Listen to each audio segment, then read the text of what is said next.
की बात, ये है जनता की आवाज। ये वो खास कार्यक्रम है जहां देश की जनता बेखौफ होकर बोलती है, बेधड़क होकर बोलती है और हर बात पर बोलती है, हर मुद्दे पर बोलती है। और आज का मुद्दा बहुत ही ज्यादा गंभीर, क्योंकि आज का मुद्दा है किसानों से जुड़ा हुआ। वो किसान जो प्रदर्शन कर रहे हैं पंजाब में, आम आदमी पार्टी जो सपोर्ट करती थी किसान आंदोलन में किसानों को, आज उसी के प्रदेश में किसानों को प्रदर्शन पर बैठना पड़ा। आखिर क्यों? सबसे बड़ा सवाल यही है। इसी मुद्दे पर करेंगे बड़ी चर्चा। खास मेहमानों का पैनल हमारे साथ मौजूद रहेगा, लेकिन सबसे पहले एक रिपोर्ट आपकी टीवी स्क्रीन पर।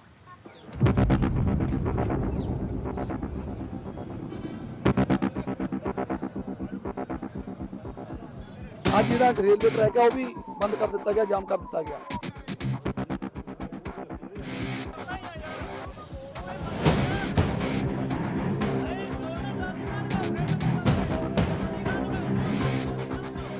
पर हाले तक सरकार वालों ढिल मੱਠ है बहुत, घिसल ਵੱਟੀ हुई है। अजे तक कोई रेट नहीं अनाउंस किया।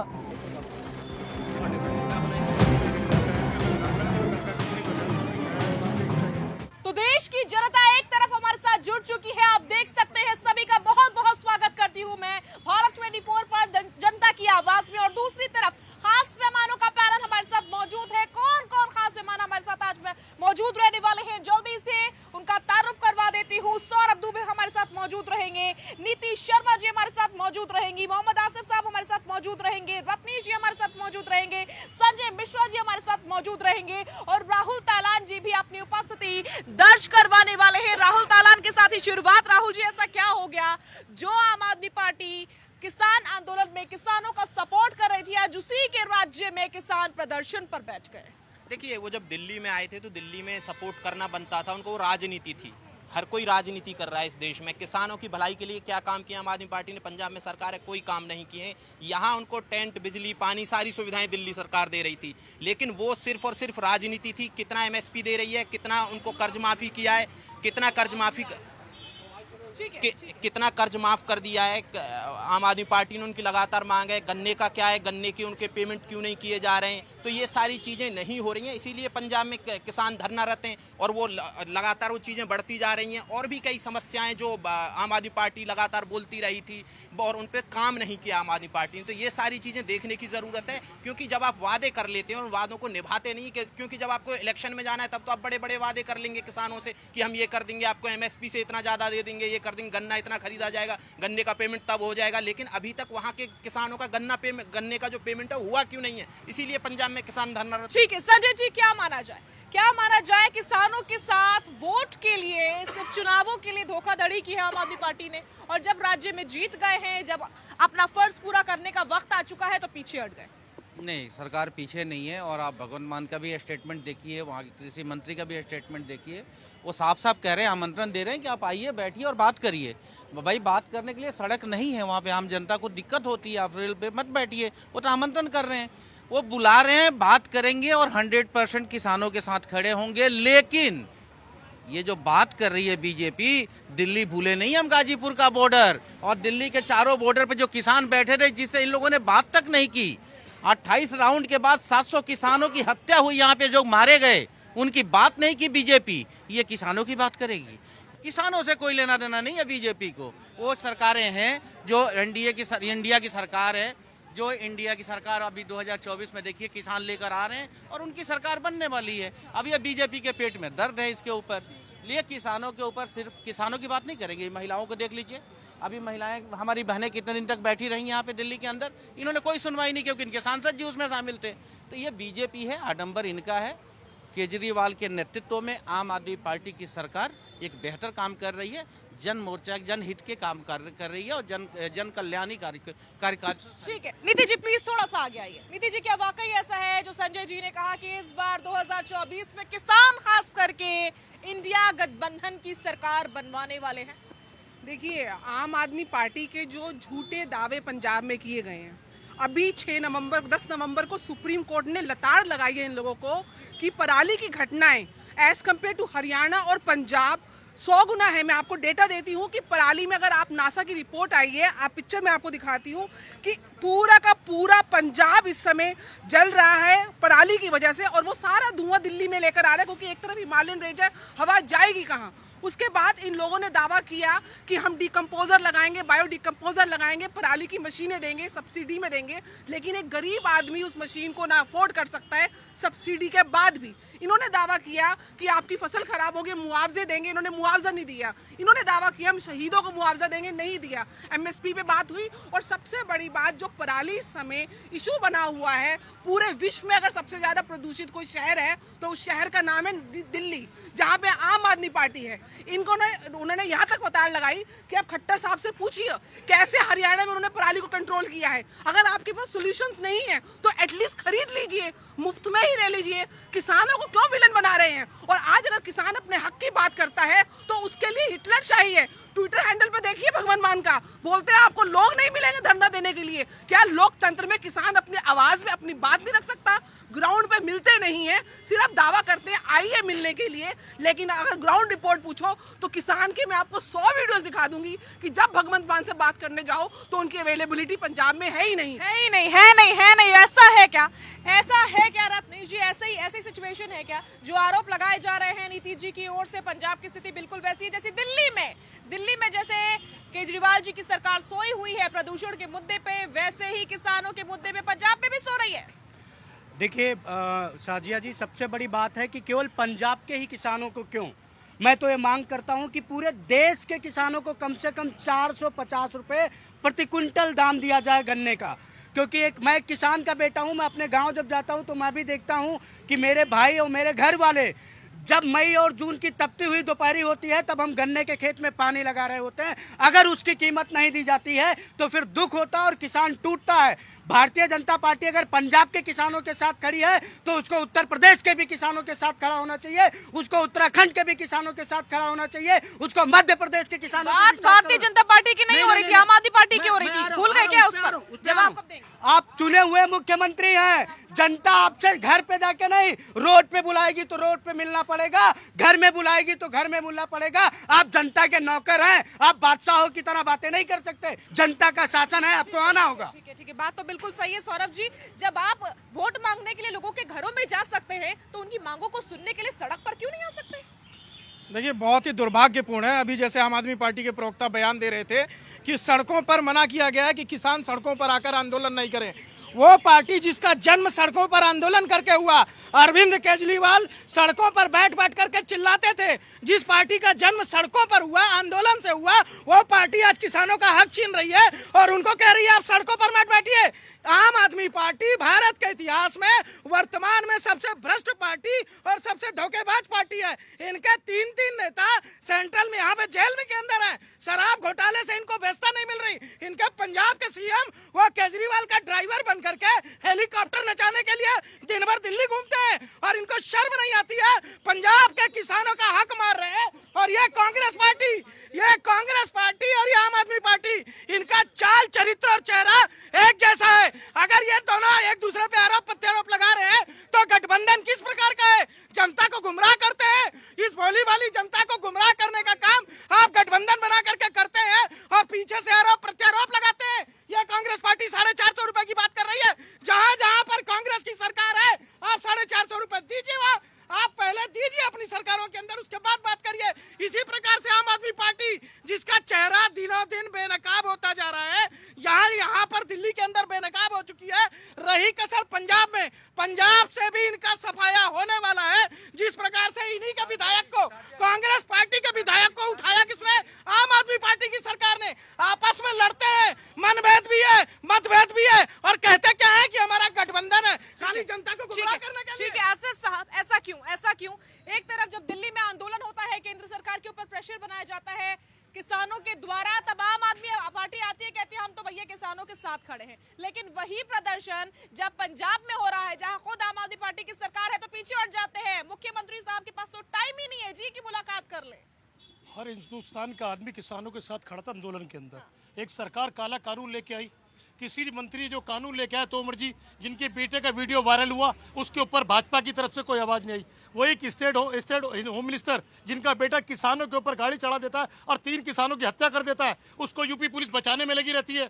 एक अरसे के बाद जब 1.5 महीना गुजर जाता है गिरफ्तार होते हैं, हाथ क्या तो उन्हें बेल दे दी जाती है, फिर दोबारा जेल जाते हैं जब उनके खिलाफ कोर्ट में दोबारा केस दाखिल होता है। ये भाजपा सरकार अपना मुंह दिखाने लायक नहीं है किसानों के लिए। भाजपा पर मैंने आपसे सवाल नहीं पूछा था, सवाल पूछा था पंजाब और केजरीवाल जी। मैं किसानों की बात कर रहा हूँ। किसानों के अंदर जो किसानों के अंदर आंदोलन हुआ उसके अंदर 700 लोग हिंदुस्तान के किसान मारे गए, मैं उनकी बात कर रहा हूँ। वो भाजपा के काले कानून की वजह से मारे गए थे, उन्हीं की भाजपा के मंत्री ने उनकी हत्या की थी।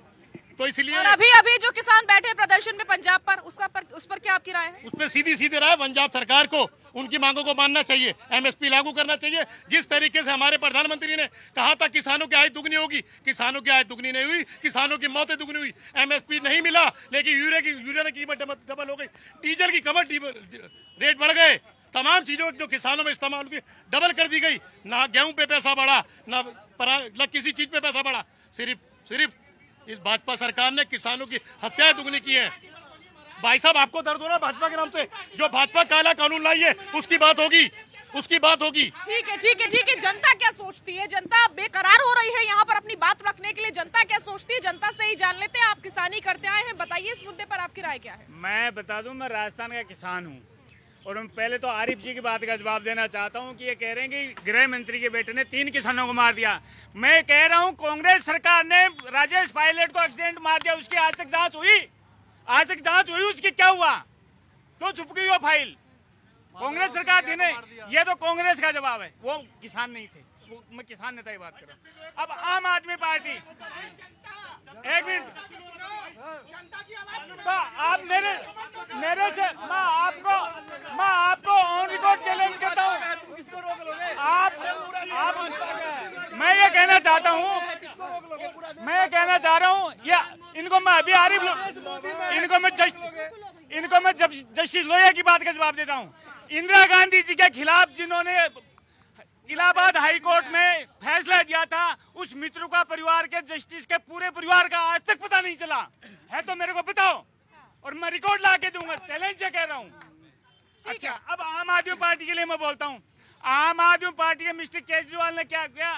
किसान के बेटे भगत मान की सवारी करके वहाँ पब्लिक को धोखे में रख के वहाँ उन्होंने सत्ता हासिल कर ली और आज उसको वो बैकफुट पे लाके खुद वहाँ मुख्यमंत्री बनना चाहते हैं। मैं आपको बता दूं, उनका मोटो ये है कि वहाँ वो खुद मुख्यमंत्री बनना चाहते हैं कि कैसे भी भगवत मान को बैकडोर पे पीछे किया जाए, जैसे इन्होंने अपने 3 मंत्रियों को। तो क्या वाकई आपको भी ऐसा लगता है कि भगवंत मान के साथ खुद ही धोखा हो रहा है? बिल्कुल हो रहा है। केजरीवाल ने आज तक किसको धोखा नहीं दिया, बता दो। केजरीवाल की स्क्रिप्ट है, तीनों नेता जो जेल में हो, केजरीवाल की लिखी हुई कहानी है। केजरीवाल किसी भी बढ़ते हुए नेता को अपने पार्टी में आगे नहीं बढ़ने देंगे, उन्हें किसी न किसी कारण से या तो बैक करेंगे या जेल में डलवाएंगे। ये केजरीवाल। ठीक है। नीति जी, ऐसा क्यों होता है? इस प्रकार की बातें केजरीवाल जी के बारे में क्यों सामने आती है कि केजरीवाल जी अपने ही नेताओं को जेल पहुंचा देते हैं, खुद ही मुख्यमंत्री बनना चाहते हैं, अपने ही मुख्यमंत्री को हटाकर के? किसी और पार्टी के बारे में तो ऐसी बातें नहीं होती है। एक हमारे शास्त्रों में कहावत है, प्रत्यक्ष किम प्रमाणे। प्रत्यक्ष को कोई प्रमाण की आवश्यकता नहीं है। केजरीवाल का जन्म आंदोलन से हुआ, जैसे मेरे भाई ने बताया। आज यही किसानों का आंदोलन की जो राइट है उसको वो विरोध कर रहे हैं। और जैसे हिटलर शाही होती है कि आप करके तो देखिए, आपको लोग नहीं मिलेंगे, क्या किसान अपना दर्द नहीं बताएगा? और दूसरी तरफ ये आते थे, बोलते थे हम वैगन आर से चलेंगे, मफलर इनके उतर गए। हाँ, खुद तो खांसते थे, अब दिल्ली खुद तो ठीक हो गए, अब दिल्ली खांस रही है, खांसी है आप। उसके बाद जिस समय कोविड की दूसरी लहर, जब दिल्ली में ऑक्सीजन का त्राहिमाम हो रहा था, उस समय ऑक्सीजन की सप्लाई नहीं देखी। हाँ, अपना शीश महल जरूर बनाया 55 करोड़ का, वो जरूरी था, लेकिन दिल्ली की जनता का जीवन सेव करना जरूरी नहीं था। मोहल्ला क्लिनिक जाके देख लो, इनके सबके सब फ्लॉप शो हो चुके हैं। उसके बाद नशे में कैसे पंजाब के कम से कम नहीं तो 3 मिलियन से ऊपर बच्चे, युवा आज नशे से पीड़ित हैं। पूरे पंजाब को बर्बाद कर दिया। किसान अन्नदाता, केवल पंजाब का किसान क्यों पीड़ित है? किसान तो पूरे भारत में है ना, लेकिन किसान पीड़ित है। उसके बाद जब किसान बिल आया था, सेंटर सबसे पहला रिस्पॉन्सिबिलिटी राज्य सरकार और जिला प्रशासन की है कि किसानों के मुद्दों को आप सॉल्व करिए। आपकी तो चलो नहीं है, लेकिन जब सेंटर किसान बिल आया तो मोदी जी ने विद रिगार्ड बोला किसानों को कि मैं अपनी बात आपको नहीं समझा पाया, मैं वापस लेता हूं। ये है स्टेट्समैनशिप, ये है लीडरशिप, ना कि ये लीडरशिप कि करके तो देखो लोग कहां से लाओगे। यानी कि आप हिटलर बन गए। आपने समझौता ना तो समझौता किया, ना सॉल्यूशन निकाले, झूठे वादे करके जैसे केजरीवाल आए हैं वैसे ही भगवंत मान जी का मॉडल है। जहां जहां जा रहे हैं इनकी जमानतें हो रही हैं। लड़ना पूरे हिंदुस्तान में है लेकिन जमानतें जब्त हो रही हैं कहीं, चाहे एमपी हो चाहे राजस्थान हो, प्रचार में निकले हुए हैं। कोई लेना देना नहीं है कि दिल्ली का विकास हो या ठीक है संजय जी, किसानों को तकलीफ अता फरमा के उनकी एमएसपी मार करके अपनी एडवर्टीजमेंट पर पैसे खर्च करना, ये जो आरोप है कितना सही है? नहीं देखिए, आज आपने किसान पे बात करने के लिए बुलाया है, हम इनकी तरह कभी भागेंगे नहीं, हम सिर्फ किसान पे बात करेंगे। पंजाब बर्बाद हुआ, इन्होंने आबाद किया था। पंजाब सरकार के पास में रेल था, सेल था, भेल था, बेल था, सब अडानी को भगवंत मान ने दे दिया, किसानों का हाथ खाली कर दिया। ये मोदी जी की कारनामे गिना रहे हैं ये लोग, मैं नहीं गिनाऊंगा। मैं ये कह रहा हूं कि आम आदमी पार्टी, यदि अरविंद केजरीवाल का निर्णय गलत होता तो तीसरी बार के मुख्यमंत्री नहीं होते, वो तीसरी बार के मुख्यमंत्री नहीं होते। दिल्ली की जनता ने, मैंने नहीं बोला था, नहीं, फिर आप नहीं कर पाओगे डिबेट। संजय जी, माइक आपके सामने। मैं ये कहना चाह रहा हूँ कि दिल्ली की जनता समझदार है, और दिल्ली की जनता नहीं, देश की जनता समझदार है। इन्होंने तीसरी बार अरविंद केजरीवाल को चुना है, मैं उसका सम्मान करता हूं। अगली बार यदि उनको बदलना होगा, लगेगा कि अरविंद केजरीवाल काम नहीं किया, जनता बदल देगी। हमारे यहाँ बोलने से तो कुछ होगा नहीं। मैं 2.5 करोड़ लोग तो हूँ नहीं, मैं 2.5 करोड़ यदि होता तो मैं बोल देता भाई अरविंद केजरीवाल ही आएगा, जैसे ये बोल रहा है देश में मोदी ही आएगा। मैं नहीं हूँ 140 करोड़, मैं काम की बात करूंगा। आज अरविंद केजरीवाल ने एक दिल्ली के निर्णय लिए, लोग उनके साथ हैं, इसलिए वो तीसरी बार के मुख्यमंत्री हैं। और इस तरह के मुख्यमंत्री हैं कि आम आदमी पार्टी एक ऐसी पार्टी है जो 10 साल के अंदर 2 राज्यों में सरकार बनाकर 2 राष्ट्रीय पार्टी बनने का रिकॉर्ड बनाई है। जहां तक जमानत जब्त की बात बहन कर रही थी, तो ये जरा पन्ना उलाट के देख ले, जनसंघ से लेकर बीजेपी तक 1952 से लेकर और आज तक गिनीज बुक ऑफ वर्ल्ड में नाम यदि किसने रिकॉर्ड कराया तो जमानत जब्त कराने में इनकी पार्टियों ने कराई। सिर्फ 2 से 3 सांसद कभी नहीं होते थे ये, लेकिन ये दूसरे की जमानत बता रहे। 10 साल की बनी पार्टी, आंदोलन की बात करते हैं, किसी ने मना नहीं किया है, आपकी तरह लठ नहीं चलवाई, आपकी तरह रोड नहीं खोदवाई। ठीक है राहुल ताला। देखिए, रेल भेल सेल सब की बात कर रहे हैं। इससे रेल भेल सेल को किसान चलाते हैं क्या? सबसे बड़ी बात है, किसानों पे कोई जवाब नहीं दिया। इधर से उधर की 10 साल में पार्टी बन गई, रिकॉर्ड, सारी चीजों की बात कर रही, लेकिन किसानों की बात एक भी नहीं की है। किसानों के लिए क्या किया आम आदमी पार्टी ने, वो बताइए। आपकी अचीवमेंट क्या है पंजाब के किसानों के लिए? सिर्फ एक, जब गाजीपुर पे आए थे तो आपने बिजली दी, ये अचीवमेंट आपकी। आपने ये बताइए ठोस क्या किया है किसानों के लिए? किसान क्यों आत्महत्या के लिए मर रहे हैं? क्यों? आपने बोला पराली को डिकम्पोज करने के लिए 200 रुपए देंगे 1 क्विंटल पराली के। कहाँ है वो 200 रुपए? वो बताइए किसानों के लिए 200 रुपए आज तक क्यों नहीं दिए गए? और पराली जलाने की नौबत क्यों आ रही है पंजाब के किसानों को? क्योंकि आपकी सरकार नाकारा है, भगवंत मान सरकार नाकारा, केजरीवाल नाकारा है। क्योंकि आपके पास कोई योजना ही नहीं है, कोई पॉलिसी नहीं है, आपको पता ही नहीं है। इंजीनियर, इनके वाले इंजीनियर ना फेक इंजीनियर है, पता नहीं, मुझे तो ये समझ में नहीं आता IIT ने उनको डिग्री कैसे दी थी? ऐसा आपको क्यों लगता है? अच्छा ये बताइए ना, बोले थे डिकम्पोज करेंगे पराली को, डिकम्पोज हाँ बताइए ना, चलिए उसकी डिग्री की जांच करवाते हैं, मोदी जी की डिग्री की जांच करवाते हैं, करवाइए डिग्री की जांच। वैसे ही दिल्ली पॉल्यूशन में, बोलिए, दिल्ली पॉल्यूशन से परेशान है, दिल्ली पॉल्यूशन से परेशान है। अभी इनको ये नहीं पता है कि भैया दिल्ली को पॉल्यूशन से कैसे बचाएं, इनको कुछ पता ही नहीं है। ये ऐसी सरकार आ गई है, सिर्फ और सिर्फ लफाजी करना इनका काम है। अरविंद केजरीवाल बढ़िया सेल्समैन है, बस बेचना जानते हैं, जनता को बेवकूफ बनाना जानते हैं। दिल्ली को बना चुके हैं, पंजाब की जनता को बेवकूफ बना चुके हैं, अब देश की जनता उनसे बेवकूफ नहीं बनेगी। ठीक है, देश की जनता से पूछ लेते हैं कि देश की जनता बेवकूफ बनेगी या फिर नहीं। एक बार फिर से अगर ये सोचते हैं बीजेपी के नेता कि आम आदमी पार्टी हमेशा बेवकूफ बनाकर ही सत्ता में लौटती है, बोलिए कौन बोलना चाहता है? पंजाब को बड़ा बदनाम कर रहे हैं। मैं खुद पंजाबी मानता हूँ, फसल जलाते हैं, हरियाणा वाले भी तो जला रहे हैं। हरियाणा का क्यों नहीं नाम लेते? कभी किसी टीवी पे कभी बोला? क्योंकि वो वहाँ पर बीजेपी की सरकार है, इसलिए नहीं बोलते। खट्टर साहब, पंजाब से धुआं नहीं है, हरियाणा से भी आता है। ठीक है, देखिए मैम, हमें अफसोस होता है जब किसानों के ऊपर राजनीति कर दी जाती है, उनका तुष्टीकरण किया जाता है। ये देखिए, ये जो इंडियन टीवी का इनका जो गठबंधन बना था, आप ये देखिए, इसमें सब लोग जो होते हैं विपक्ष के, बीजेपी को भाई अटैक करते हैं, ना बीजेपी को सुनते हैं ये। और जिन्होंने कार्य अच्छा किया भी हो, या किसी भी पार्टी दल का हो, उसका वो सम्मान भी नहीं करते हैं। आप देखिए ना, पंजाब की बात चल रही है किसानों की, अभी पीछे पंजाब के किसी गुरुद्वारे में गोलियां भी चली हैं पुलिस वालों पे, उसके ऊपर कोई नहीं है, जिनकी जान गई है, पुलिस वालों के घायल हुए हैं। कहने का मतलब ये है कि हम दोष देने से पहले हम पहले उसका निवारण करें। जो भी सरकार जहाँ की हो, पंजाब की, अगर पंजाब की सरकार है, ठीक है, बोलो भैया जल्दी जल्दी। यही केजरीवाल सरकार है। ये पहली बार बोला था कि लोकपाल बिल पास करेंगे, इसका लोकपाल बिल कहाँ है ये तो बताइए। ये झूठी सरकार है केजरीवाल। कभी दिल्ली तो कभी पंजाब दे देती है जनता, कैसे दे देती है? ये झूठ बोलती है, हर बात में झूठ बोलती है। जनता को वो झूठ अच्छा लगता है, लग रहा है। कर सकता है, इसके इनके 4 मंत्री जेल में कैसे? जनता को झूठ अच्छा लगता है, लग रहा है। दिल्ली को भी डुबाया, पंजाब के भी डुबा रहे लोग। किसान आंदोलन पर नहीं कुछ बोल पा रहे हैं। ये लोग नेता नहीं है, ये नटवर लाल है। केजरीवाल जो है ना, नटवर लाल है। वो क्या होता है? जो कि नकली काम करता था, उसी तरह से नकली काम करके दिल्ली को सत्ता हासिल किया, पंजाब की सत्ता हासिल किया। आज किसान आत्महत्या कर रहे हैं, एक केजरीवाल का देन है। एक केजरीवाल छिप कह रहा है, ये मंत्री पद भी नहीं लिया, इसीलिए नहीं लिया कि केजरीवाल जी, हाँ, डर तिनका लग जाएंगे, पकड़े जाएंगे। आज पकड़ा गया, मेन हेड पकड़ाया हुआ, हेड पकड़ा गया है, मेन हेड पकड़ा गया है। ये कांग्रेस पार्टी जो है, जो आम आदमी पार्टी के साथ अलायंस करके चुनाव लड़ रही है, उसका जो चेहरा है वो दागदार इसलिए है क्योंकि ये तो भ्रष्टाचारी है। इनके 3 मंत्री तो जेल में है, वो अभी किसमें? शराब घोटाले में। जिस शराब बांटने की बात करके पार्टी चुन करके आई थी, वही शराब घोटाले के अंदर इनके 3 मंत्री जेल में है, और ये उनके सहपाठी हैं, ये उनके साथी हैं। तो इन दोनों का चेहरा क्या है? दागदार हो चुका है। अजीत पवार आपकी पार्टी के भ्रष्टाचारी थे कि नहीं? अजीत पवार भ्रष्टाचारी, कांग्रेस पार्टी भ्रष्टाचारी। जब अजीत पवार भारतीय जनता पार्टी के भाजपा में गए तो सीएम, उनकी भी जांच हो रही है।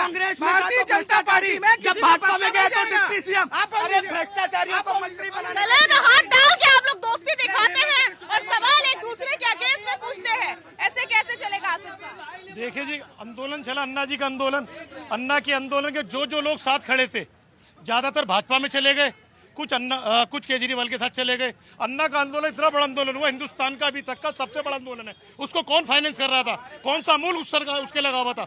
जब उस आंदोलन के अंदर लोग कहते हैं 35 रुपए तेल देंगे, बाबा रामदेव भाजपा की गोद में बैठ जाते हैं, भूल जाते हैं। किसानों की बात करते हैं, भूल जाते। काले धन की बात अन्ना जी करते हैं। अन्ना जी का 10 साल हो गए, पता नहीं कहाँ है वो, कौन चला रहा था अन्ना जी को?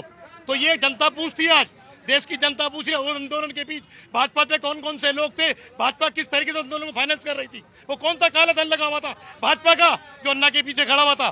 तमाम लोग आज एक मिनिस्टर बने बैठे हैं, कोई गवर्नर थी जो आंदोलन का झंडा लेके चल रही थी अन्ना के पीछे। यानी कि तमाम अन्ना का आंदोलन षड्यंत्र द्वारा, भाजपा द्वारा प्रेरित था। वो आज नाराज होकर अलग पार्टी बना ली, दिल्ली के मुख्यमंत्री बन गए। भाजपा इससे बड़ी दुखी है कि हम लेके आए उनको, हमने आंदोलन चलवाया, फाइनेंस हमने किया, तमाम जगह से पैसा इकट्ठा हमने किया, कार्यकर्ता हमने भेजा आरएसएस के, लेकिन वो नेता बन गए। इसका नारा भाजपा को ऐसे खलता है जिस तरीके से इनके लोग जेल में जाते हैं बलात्कार के मुकदमे में। मुझे ये समझ में नहीं आता, जब बात होती है आम आदमी पार्टी की तो सीधा पहुंच जाते हैं हमारे नेता बीजेपी के ऊपर, लेकिन आम आदमी पार्टी पर कोई जवाब नहीं देता। जवाब कौन देगा? ये प्रवक्ता लोग बन गया, आपके सवालों का जवाब ने मुद्दे से अलग बात करी। एक ने बात करी उसकी, क्या कहते हैं, अपने डेथ की, जो पुराने जो नेता लोगों की डेथ हो गई है उनके, उसके ऊपर बस्ता है कि किसने उनका केस ऊपर नहीं खोला, ओपन नहीं किया। मैं उन पर पूछना चाहता हूँ, लाल बहादुर शास्त्री का केस क्यों नहीं ओपन हुआ? सुभाष चंद्र बोस का केस ओपन क्यों नहीं हुआ? क्यों ओपन नहीं हुआ? और मैं ये कह रहा, दूसरी बात है, कांग्रेस कहते हैं हमने बहुत मदद करी अन्ना जी की, उनकी मदद करी केजरीवाल की, और केजरीवाल ने इनके पीठ में छुरा घोंप दिया। तो ये कैसे एक गठबंधन बनाते हैं जो इनकी पीठ में छोरी घोंप दे कांग्रेस के, और ये कहें जी हमने तो बहुत भला किया इनका। अरे केजरीवाल जी ही बोले थे कि लोकपाल बिल पास करेंगे, पहले जनता को खुश कर, जनता को दिल्ली को स्वर्ग बनाएंगे। ये नरक बना कर रख दिया, सांस लेना दिल्ली में मुश्किल है। ये लोग को गड्ढे लोग को दिखता ही नहीं है। केजरीवाल को पीएम बनाएगा, कहाँ से पीएम बनाएगा? अपना दिल्ली तो पहले संभालो और केजरीवाल को बचाओ। कहाँ भाग रहा है? कहाँ भाग रहे हैं केजरीवाल जी? वो बोल रहा था मोदी जी को, अरे मोदी जी हमको सीना ठोक के बोल रहा हूँ मैं चोरी किया हूँ तो मेरे को जेल भेजो। आज भाग रहा है केजरीवाल। कहाँ भाग रहे हैं भैया? भाग रहा है, छिप रहा है, बोलता है हमको कहाँ छिप गए? पहले लिस्ट दिखाइए हमको कि हम कौन केस में हमको जेल भेज रहे हैं। किसानों के ऊपर बात हो रही है। दो पार्टी बड़ी चिंतित है। 2007 में किसकी सरकार थी? वो अपने गिरबान में झांक ले, केंद्र में किसकी सरकार थी? हमारी दिल्ली में बरवाला गांव में मेरा, वहाँ पे जमीन अधिग्रहण करते हैं 425 रुपए के गज से हिसाब से, और डीडीए वहाँ पर 1 लाख रुपए गज बेचती। ये इनका चित्रण। और कौन? केंद्र सरकार दिल्ली जो कांग्रेस बड़ी बड़ी हितैषी बता रही है, और आज आम आदमी पार्टी करे जो अल्टरनेटिव प्लॉटें मिलते थे, जो हम किसान का बेटा हूँ, जमीन के बदले कम पैसों में अल्टरनेटिव प्लॉट मिलते थे। 9 साल से अल्टरनेटिव हमारे गांव को क्यों नहीं दिया जा रहा?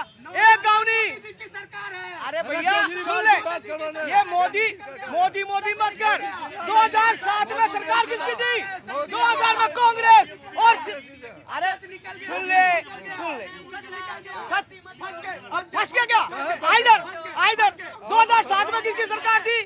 2014 में 13 में किसकी सरकार? एक सेकंड, अबे जल्दी बोलो। रामदास के पढ़े बोले अनपढ़ लोग कृषि कानून पे तुम कैसे गए? कांग्रेस के सपोर्टर एक ये हैं और एक ये हैं, तीनों ना मुद्दे की बात नहीं कर रहे हैं। कॉन्स्पिरेसी थ्योरी की बात कर रहे हैं, कॉन्स्पिरेसी थ्योरी की बात कर रहे हैं, और वो भी कॉन्स्पिरेसी थ्योरी की बात कर रहे हैं। मुद्दे पे कोई बात नहीं कर रहे हैं, मुद्दे पे कोई बात नहीं कर रहे हैं। अच्छा ये बताइए ना, किसानों के लिए केजरीवाल ने बताइए ना, भगवंत मान ने क्या किया? ऐसे किसी की आवाज क्लियर सुनाई नहीं देगी। आसिफ साहब एक सेकंड रुक जाइए। आप ये बताइए, आप तैयारी करके आइए और बताइए किसानों के लिए केजरीवाल ने ये किया, भगवंत मान ने ये किया। देखिए नहीं, वहाँ पराली की बात कर देते हैं, पराली आज तक डिकम्पोज नहीं हो रही। क्यों नहीं हो रही है? आपने बोला था ना कि भैया केमिकल बनवाएंगे। भैया इंजीनियर साहब केमिकल बनवा लीजिए, दे दीजिए किसानों को, वो डिकम्पोज कर लें। ये जो दिल्ली पॉल्यूटेड है, दिल्ली पॉल्यूटेड नहीं रहेगी। आपने बोला था 200 रुपए क्विंटल देंगे पराली का, आप नहीं दे पा रहे हैं। आपने बोला था गन्ने का ये रेट देंगे। आपने बोला था कि अब जो भी एमएसपी पे पंजाब में जो खरीद होती है वो केंद्र सरकार करती है। राज्य सरकार क्या देती है पंजाब के किसानों को? गेहूं की जो एमएसपी पे खरीद होती है वो केंद्र सरकार करती है। राज्य सरकार देती क्या है? राज्य सरकार कुछ नहीं देती है, बेवकूफ बनाती है। बहुत सारे सवाल यहाँ पर खड़े हो गए, संजय जी से जवाब ले लेते हैं। नहीं, बिल्कुल ठीक बात है। मैं तो इस बात का समर्थक हूँ। भाई देखो, मैं तो एक छोटे से परिवार से आता हूँ, किसान परिवार से आता हूँ। 450 रुपए की पंजाब के किसान सरकार से मांग कर रहे हैं। पूरे देश के किसी भी राज्य में 450 रुपए कोई भी सरकार दे रही है यदि, तो एक एग्जाम्पल आप लोग को पेश करना चाहिए, चाहे वो भाजपा हो या कांग्रेस हो, इनसे ज़्यादा पुराना कोई सरकार नहीं है देश में। यदि ये किसी भी राज्य में दे रहे हैं 450 रुपए गन्ना का मूल्य, तो मैं कहता हूँ भगवंत मान को भी देना चाहिए और बीजेपी को भी इस पे आके लड़ाई लड़नी चाहिए। दूसरी बात, मैं पूरी पॉलिटिकल पार्टियों को बड़ी ईमानदारी से कहता हूँ, राजनीति और वोट के सौदागर हैं ये, चाहे वो कोई भी पॉलिटिकल पार्टी हो। मैं सिर्फ किसी एक को दोष दूं कि अरविंद केजरीवाल राजनीति कर रहे हैं तो मोदी जी पकौड़े नहीं तल रहे हैं, वो जनता को पकौड़ा तलने के लिए भेज रहे हैं। राहुल गांधी जी क्या करने के लिए बाहर निकल, सभी राजनीति कर रहे हैं और सभी वोट की राजनीति कर रहे हैं। लेकिन जो जनता के लिए काम करना है वो किस मुद्दे पे काम किया जा रहा है? आज भगवंत मान को 1 से 1.5 साल हुआ है। पराली की समस्या पंजाब में आज की नहीं है, इस सरकार की नहीं है, सदियों से आप लोगों ने पाल कर रखा है। आप लोगों ने आज तक किया क्या? जो बर्बाद करने की बात करते हैं, अरे आपने आबाद क्या किया? आपने नशे में ढकेल दिया पंजाब को, और आज आप कह रहे हैं कि बनाने की बात आप लोग करते हैं। मुद्दे की बात हो रही है, जहां तक मुद्दे की बात है, एक एक मुद्दे पे काम किया जा रहा है।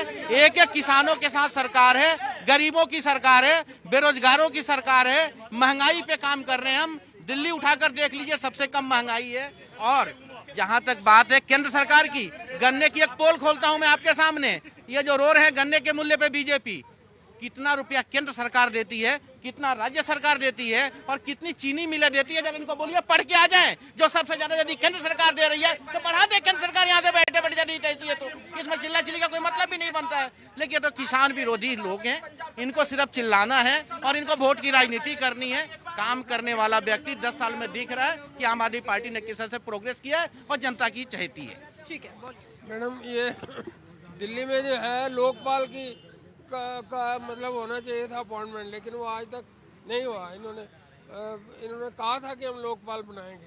ठीक बहुत सारी शिकायतें हैं, उन्हीं में से एक शिकायत ये भी। मेरा कहना यही है केजरीवाल सरकार से कि केजरीवाल सरकार 1 by 1 फ्री किया था, दूध तो नहीं किया। दूसरी बात कि केजरीवाल का सरकार है दिल्ली में भी और केजरीवाल का ही सरकार है पंजाब में भी।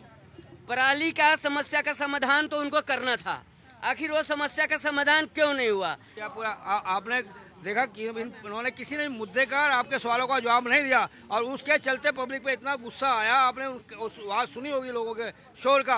आप एक ये चीज़ देखिए, अगर ये पब्लिक के अगर सामने अपना मुद्दे का अगर जवाब नहीं देंगे, आपके मुद्दे का जवाब नहीं देंगे, तो आप ये बताइए कि पब्लिक को क्या इन्होंने बेवकूफ़ समझा हुआ इन्होंने कि हम अपनी कहानियाँ पढ़ेंगे, पब्लिक आपके मुद्दे का आपके सवाल का जवाब पब्लिक पे नहीं जाएगा। ठीक है नीति जी, जनता के बीच से ये बात बार बार उठ रही है कि जो सवाल आप पूछ रही हैं किसानों के मुद्दे पर, उस पर कोई जवाब ही नहीं दे रहा है, सब मैनिपुलेट कर देते, बात को घुमा देते। किसानों के मुद्दे पर जवाब कौन देगा? यही तो विडंबना है विपक्ष की कि उनके पास जवाब है ही नहीं, क्योंकि काम किया होता किसानों के लिए, किसानों की समस्याओं का समाधान किया होता तो किसानों को आज अपना कारोबार, घर परिवार छोड़ के सड़कों पे आंदोलन करने की क्या जरूरत होती। और ना किसान पीड़ित हो रहा है, वहाँ की लोकल जो आवाम है पंजाब की, आप देखिए हाईवे जाम हो रहे हैं, रेलवे स्टेशन जाम हो रहे हैं, कोई एम्बुलेंस फंसी हुई है, कहीं कोई बच्चा फंसा हुआ है। आम जनता से लेके किसान से लेके पूरा पंजाब का एक एक आदमी त्रस्त है, क्योंकि मूल रूप से आपने जो वादे करे हैं वो आपने किसानों के वादे पूरे नहीं करे हैं। और आज पराली में भी आप उनको ही विलन बना रहे हैं। सुप्रीम कोर्ट से फटकार के बाद भी इनको जागरण नहीं, इनका दिमाग नहीं जागा है। और उसके बाद सबसे बड़ी बात, नशे की मेरे भैया बात कर रहे थे। सर ये पहले सीएम है जो खुद ही नशे में टुल रहते हैं, नशे में धुंध रहते हैं। ये क्या पंजाब के बच्चों को नशे से बाहर निकालेंगे? उल्टा और नशे में झोंक दिया है। खालिस्तान से फंडिंग ले लेकर केजरीवाल ने किसान को जितना होगा बात, जो मुद्दे की बात आपने तो करी ही नहीं। और आप बात करते हैं और ये प्रधानमंत्री परिवारवाद की पराकाष्ठा इस लेवल तक का है कि प्रधानमंत्री पद के लिए भी चुनौती मोदी बोलते हैं कि ये केवल उस संवैधानिक पद के भी मान रखे जाते हैं। मैं घूम नहीं रही हूँ, मैं किसानों की बात कर रही हूँ कि पूरे भारत में सबसे ज्यादा पीड़ित पंजाब का किसान और पंजाब की आवाम, पंजाब का युवा आज त्रस्त है। एक शराबी वहाँ पे सीएम बना हुआ है और उसके बाद कोई मुद्दे पे बात नहीं करता है, सिर्फ मीटिंग्स कर रहे हैं, लेकिन रिजल्ट्स नहीं है। संजय जी पॉइंट यही है, किसानों पर कौन बात करेगा? भारतीय जनता पार्टी से लेकर कांग्रेस से लेकर के जितनी भी क्षेत्रीय पुरानी पार्टियां बैठी है, मैं सबको कहता हूं इन्हें शर्म आनी चाहिए। आप लोगों ने यह स्थिति पैदा की कि आम आदमी पार्टी को एक पॉलिटिकल पार्टी बनानी पड़ी। क्यों आम आदमी पार्टी की जरूरत पड़ी? क्यों जनता ने हाथों हाथ लिया? क्यों 2 राज्यों में सरकार बनी? आपके पकौड़े चल रहे थे। आपने बताइए, गुजरात में 18 साल में मुख्यमंत्री के पद पे बैठकर प्रधानमंत्री बने। सरकार बन गई, लेकिन अब बेचारे वही किसान जिन्होंने वोट दिया वो बैठे हैं ना। किसान बैठे नहीं है, ये लोग गलत कर रहे हैं। किसानों को मुख्यमंत्री ने बुलाया, ये पॉलिटिक्स कर रहे हैं, किसानों को बहका रहे हैं। मुख्यमंत्री ने आमंत्रित किया है, आप लोग आइए बैठकर बात करेंगे। हाँ, 450 रुपए की जो आपकी मांग है वो उत्तर पंजाब सरकार नहीं दे सकती, क्योंकि स्पष्ट रूप से बात है, इनकी तरह थोड़े ना घोटी पिलानी है। उत्तर प्रदेश में है क्या, बिहार में है क्या, गुजरात में है क्या, मध्य प्रदेश में है क्या, महाराष्ट्र में है क्या? कोई एक राज्य तो बताइए। पूछ रही है कि आप फ्री वाली रेवड़ियां बांट सकते हैं लेकिन 450 रुपए नहीं दे सकते। हाँ, फ्री का रेवड़ी नहीं है। 11,000 करोड़ रुपए का अडानी जी का लोन माफ फ्री नहीं है, 200 यूनिट फ्री है। भाई अपना प्लीज, नहीं मेरे से नहीं प्लीज। 200 जो जनता को अरविंद केजरीवाल अपने 200 यूनिट एक आदमी को मिल रहा है, वो इनको खल जाएगा। आप ये बताइए, महिलाओं के लिए यदि बस फ्री है वो इनको खल जाएगा। मैं कह रहा हूँ कि यदि जो जनता का पैसा है जनता पे खर्च हो रहा है तो फ्री है। अडानी जी का माफ हो जाए तो वो भैया वो ठीक है, वो करेगी भारतीय जनता पार्टी, क्योंकि वहीं से सरकार बनानी है, वहीं से सौदाबाजी करनी है, वहीं के हेलीकॉप्टर में घूमना है, अडानी जी के हवाई जहाज में घूमना है। इन्हें शर्म नहीं आती? अरविंद केजरीवाल की सरकार जनता के साथ है और जनता अरविंद केजरीवाल के साथ है। इसी दहशत में भारतीय जनता पार्टी है, यही डर इनको सता रही है। आ रही हूँ। आसिफ जी, अगर जनता केजरीवाल जी के साथ में है तो प्रदर्शन पर कौन बैठा हुआ है? किसान बैठे हैं, किसानों की मांग है और सरकार को किसानों की मांग माननी चाहिए। किसानी सौपरी हमारे लिए, किसानी हमारा पेट भरता है। लॉकडाउन के दौरान में हमने जो था किसान ने हमें खिलाया। अभी कह रहे 450 नहीं दे सकते हैं, जब यहाँ पर गाजीपुर बॉर्डर पर, टिकरी बॉर्डर पर और एक और बॉर्डर जो सिंगू बॉर्डर है वहां पर बैठे हुए थे किसान, तब तो आम आदमी पार्टी को किसान बड़े अच्छे लग रहे थे, बड़ी मोहब्बत आ रही थी। अब उनकी मोहब्बत कहाँ खत्म हो गई किसानों के प्रति? जब पंजाब में चुनाव होना था ना, अगर चुनाव ना होता मोहब्बत नजर नहीं आती। मोहब्बत तो नजर आती नहीं किसी को भी। अन्ना के शागिर्द होने के बाद में जो जन लोकपाल लेके आए थे, जन लोकपाल की बात करते थे, अन्ना हजारे हों, बाबा रामदेव हों, वीके सिंह हो, चाहे किरण बेदी हो, केजरीवाल हो, मनीष सिसोदिया हो, तब सभी की एक ही डिमांड थी, जन लोकपाल। तमाम भाजपा में चले गए, कुछ अलग पार्टी बना के पहुंच गए, लेकिन तमाम लोग जन लोकपाल भूल गए, क्योंकि इन्हें सत्ता हासिल करनी थी। सत्ता हासिल करते वक्त इन्हें काला था स्विट्जरलैंड में नजर आ रहा था, वो आने के बाद में दोनों को, भाजपा हो या केजरीवाल हो, बंद हो गया। बाबा रामदेव को 35 रुपये लीटर तेल नजर आ रहा था, वो खत्म हो गया, कहने लगे वो भूल थी एक। तो तमाम ऐसे लोग जो जन लोकपाल नाम पे अन्ना आंदोलन चला के आए थे, ना जाने खालिस्तान उन्हें सपोर्ट कर रहा था, समर्थक, या इजराइल से बाहर मुल्क से पैसा आ रहा था इन्हें चलाने के लिए, या भाजपा का कौन सा संगठन पैसे दे रहा था, काला धन, ये बता नहीं पाएंगे कौन उन्हें सपोर्ट कर रहा था। जिस तरीके से इन्होंने कहा किसान आंदोलन को कि बाहर से फंडिंग आ रही है, अब किसान आंदोलन पंजाब में हो रहा है, बाहर से फंडिंग आ रही, ये छोड़िए, किसान हमारे भाई हैं, हमारे साथी है, अन्नदाता हैं, उन्हें अन्नदाता रहने दीजिए, आप उन्हें मत जोड़िए पॉलिटिकल पार्टी से। बड़ी बात, किसानों के ऊपर राजनीति नहीं होनी चाहिए। कांग्रेस सरकार ने किसानों का बड़ा भला किया, इतना भला किया कि किसान बेचारे मजदूर बन गए जमीनें बेच के। कांग्रेस के राज में किसान जमीनें बेच के मजदूर बन गए, कितना बड़ा भला किया इन्होंने। और आम आदमी पार्टी के प्रवक्ता क्या बोल रहे हैं, अरे भाई अडानी अंबानी से बात नहीं हो रही, यहाँ किसान के मुद्दे बात हो रही है। आप जाके अडानी अंबानी में घुसे हुए हैं, कब तक घुसे रहोगे आप? किसान पे तो बोलो कुछ, वहाँ किसान के बारे में कुछ भी नहीं बोलोगे आप एक बात बताओ, भगवंत मान क्यों नहीं बात कर रहे उनसे? कैसी क्या नौबत आ गई 1.5 साल में, जो किसान उनको वोट दे के पूरे बहुमत के साथ बैठा रहे हैं, और आज वो उनके खिलाफ खड़े हो गए, एक दिन में थोड़ी खड़े हो गए। मतलब कोई समस्या हुई है ना, क्यों नहीं हल कर रहे? पर नहीं करेंगे, इनको अडानी पे जाना है, इनको अंबानी पे जाना है, इनको मोदी जी के सूट पे जाना है, इनको किसान का मजदूर का मुद्दा मतलब ही नहीं है इनको। अलग अलग तरह की आवाजें उठ रही हैं और सरकार से गुहार लगाई जा रही है कि साहब आप सुनते क्यों नहीं है किसानों की? यूं तो जब वोट लेना होता है तो किसान सबसे अजीज हो जाते हैं, बड़ी मोहब्बत हो जाती है सरकारों को किसानों से, वो सर्वोपरि हो जाते हैं। लेकिन जब किसानों की मांग पूरी करने की बात आती है तो सरकारें, सरकारों के नुमाइंदे किसानों को समय भी नहीं देते हैं। आज के लिए बस इतना ही। इसी प्रकार से जनता की आवाज का सिलसिला हर रोज जारी रहेगा। आप देखते रहिए भारत 24।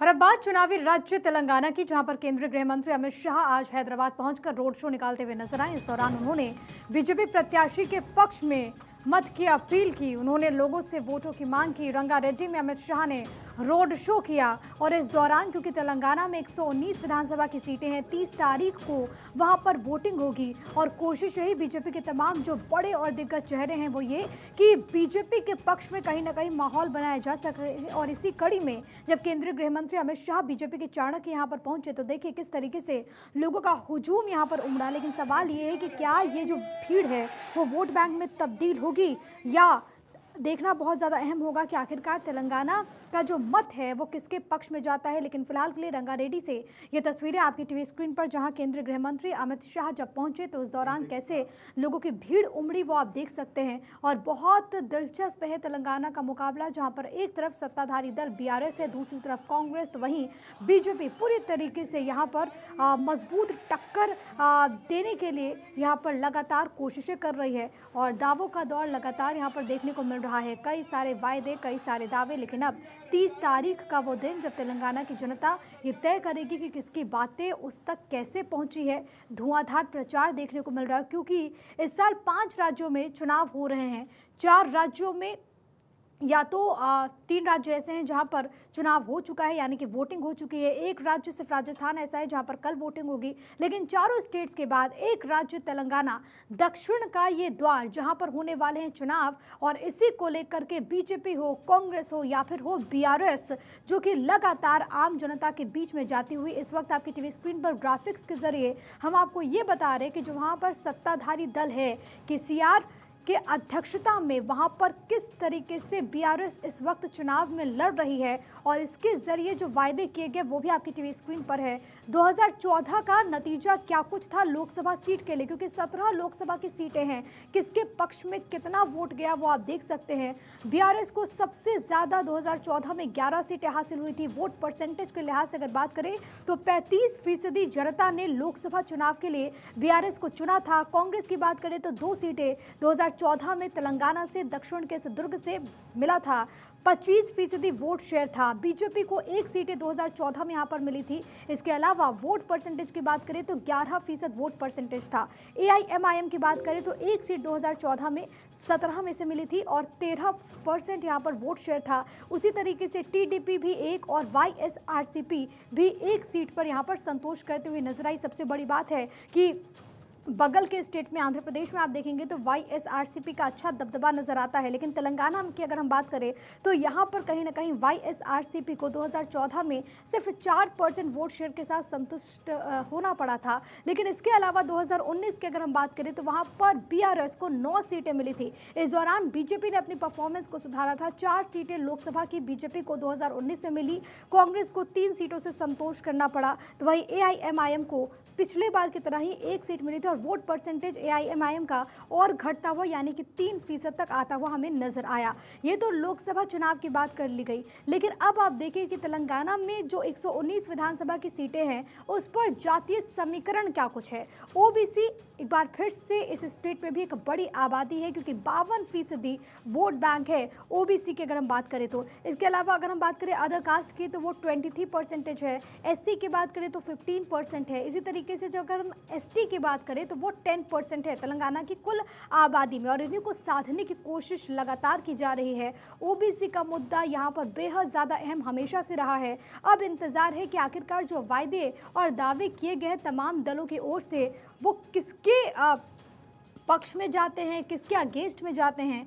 तेलंगाना में कांग्रेस ने क्या कुछ वायदे किए और क्या गारंटीज है वो आप देखिए। बेघर और छात्रों को 5-5 लाख का वादा कांग्रेस की गारंटी में शामिल है। इसके अलावा महिलाओं को हर महीने 2,500 रुपए दिए जाएंगे, ये कांग्रेस पार्टी तेलंगाना के लिए वायदा कर चुकी है। इसके अलावा महिलाओं को फ्री बस यात्रा भी कांग्रेस पार्टी देगी, ये वादा किया गया कि अगर वो सत्ता में आती है तो, यानी कि फ्री बीज की गूंज हमें तेलंगाना में भी सुनाई देती है। राज्य के सभी किसानों को 15,000 रुपए दिए जाएंगे, ये कांग्रेस ने